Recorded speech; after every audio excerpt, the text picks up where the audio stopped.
Hello, welcome to Crease's Corner. I am Jimmy the Crease, and in this episode, I'm going to talk about Christopher Mather. Chris was convicted in 2000 of murdering his stepmother. He lived on a military base in Fort Still, Oklahoma. His dad was overseas on deployment, and he lived there with his stepmother and his little sister. What I understand from Chris was his stepmother was always on his case, always yelling at him, always putting him down. And I guess one day he was sitting in the kitchen, leaning back in the chair with his feet on the table, and she started yelling at him. And I guess Chris had enough of it. He went into the garage, he grabbed an axe, he walked into the kitchen, and he struck his mom on the head with the axe, killing her. As she lay dying on the kitchen table, he got a gallon of bleach and he poured it all over to her. And I guess he was like yelling obscenities at her and all kind of stuff like that. So Chris was also a drug addict. He was into that real heavy metal music, like that death metal, where you couldn't understand the words of what anybody says. He would have these homemade tattoos on his arm where it looked like he wrote them himself, of like different heavy metal bands. So he was sentenced and was shipped to the Federal Medical Center for a mental evaluation. They was trying to see if he was competent enough to go to prison. And if they deemed he was competent enough, then his sentence would be 35 years. If he was not deemed, he would be committed to the federal hospital probably for the rest of his life. I feel that Chris is going to be deemed incompetent. I think he will be able to go to a federal prison, but it was disturbing. As I told you, I'm a convicted bank robber. I did over 20 plus years in federal prison. I started out at the Federal Medical Center in Butner, North Carolina, and my job there was a inmate companion, where we would help take care of inmates who couldn't take care of themselves. I was assigned to the psych wings. They had 6 units. So I was assigned to 2 of them, and another companion was assigned to 2, and another one was assigned to 2. But we had to be hands-on 24 hours a day, so we lived on the units. It wasn't a bad unit to live on because it was extremely quiet. There's 3 type of inmates on a psych unit in the FMCs. You have very dangerous sentenced inmates. You have inmates who are committed to where they're deemed incompetent to stand trial. And you have some who are there for a mental evaluation. What that is people who are fighting their case and they're trying to use a psych evaluation to get out of it or maybe be deemed incompetent. So they're sent there for a 6-month evaluation. And 99% of the time, they're sent back and there isn't anything wrong with them. You're not going to fool those doctors in prison. So, and they kind of look out for it. If you are mentally ill, they will find it, and then you'll be committed until you can go stand trial, which most of those people will never go home. It's a very sad place because it's almost like the prisoners' time forgot. They don't have anything. Most of them don't have any families, and that's probably because they killed most of their families. But you have a lot of murderers there. I'd say 90% have killed somebody.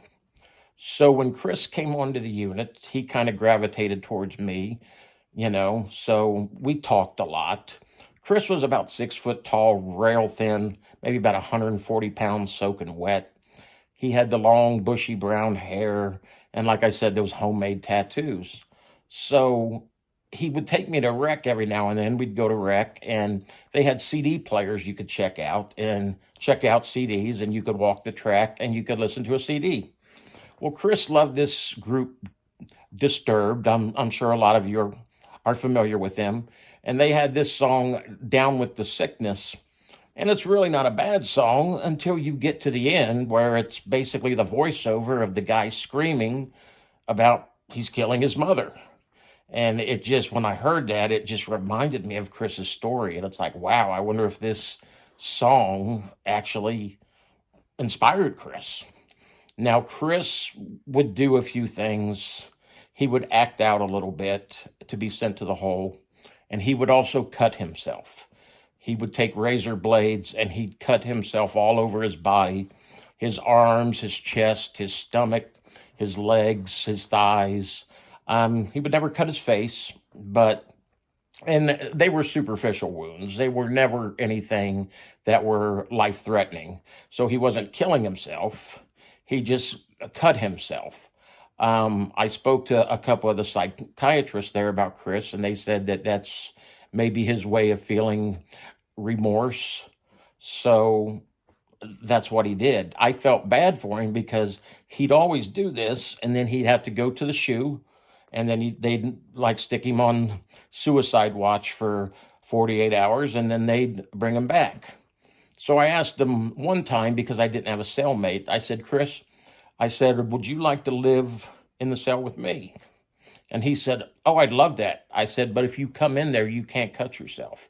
And he goes, oh, no, I would never cut myself. I have way too much respect for you. I said, okay, we'll try it out. Well, I noticed like the first night, Chris had night terrors where he would just scream in the middle of the night.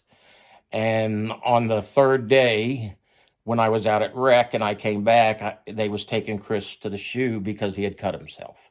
So when he got back, I said, I can't really have you in the room. I talked to Chris's doctor, and he said, I don't know what Chris gets out of your friendship, but I'm sure he gets something out of it. And he says, but you can't save him, Jimmy. And I said, I'm not trying to. I'm just trying to help him out all I could.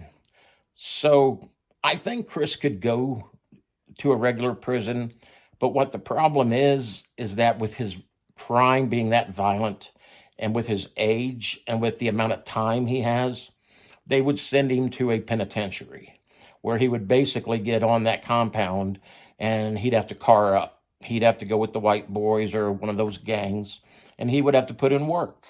He would basically have to assault somebody, stab somebody, something like that. When older guys go to pens, their idea of having them put in work is maybe having them hold all the homemade knives and stuff. They're not going to send an old guy to do a hit on somebody. So that's basically what they do. But everybody pretty much has to put in work. And yes, you get in trouble for it. Yes, you go to the shoe. Yes, you lose good time. Yes, you lose privileges. Yes, the compound's going to get locked down, but that's just part of that life. And it's a really crazy existence. And what's sad is some of the medium prisons are turning into that. So I don't think Chris really wanted to go to a prison, and maybe that's why he would cut. I left the Federal Medical Center in 2005, and I went across the complex to the medium. And a few years later, I had to go back to the FMC because I was getting a couple tests done. And I ran into Chris, and he had a kufi on. And those of you who don't know what that is, that's like a white kufi, and that means he's a Muslim. Now, when I knew Chris, he was very racist. He didn't like African Americans, didn't like Hispanics, nothing. He was really racist. And then all of a sudden, he's a Muslim. And I'm just thinking that Chris is trying to fit in, or as they say, get in where you fit in. And as you know, in the prison system, federal or state, unfortunately, the majority of the people are African Americans, and then it's the white people, and then it's Hispanic. And it's a shame that it's like that, but that is how it is. So I think he tried to get in with the Muslims because, one, they're not really known for their violence. So I think that's why he did it. Or maybe he was looking for something and he found it. I am sure that almost everybody who goes into prison and has a long sentence, they find their God at some time or another. It may last for the rest of their life. It may last for a week, a month, a year. I know I had a time where I was kind of getting into the Catholic religion again, but then I just saw so much evil in prison. especially when I lived with the serial killer Larry Hall, and a lot of things he told me. And I'll be doing a couple Creases Corners about Larry Hall. And he was the subject of the Apple Plus TV series Blackbird, maybe one of the most prolific serial killers in our modern time. So Chris, when he's deemed fit, he will go to a prison and his sentence will be 35 years. And you know, in the federal prison system, you do 85% of your time. There is no more parole. So that's what he'll do. Or he'll be deemed incompetent and could be in the medical center for the rest of his life. Eventually, he's going to get tired of the medical center and he's going to want to get to another prison.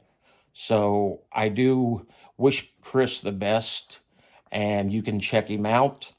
Christopher Mather. He was from Fort Still, Oklahoma, 2000.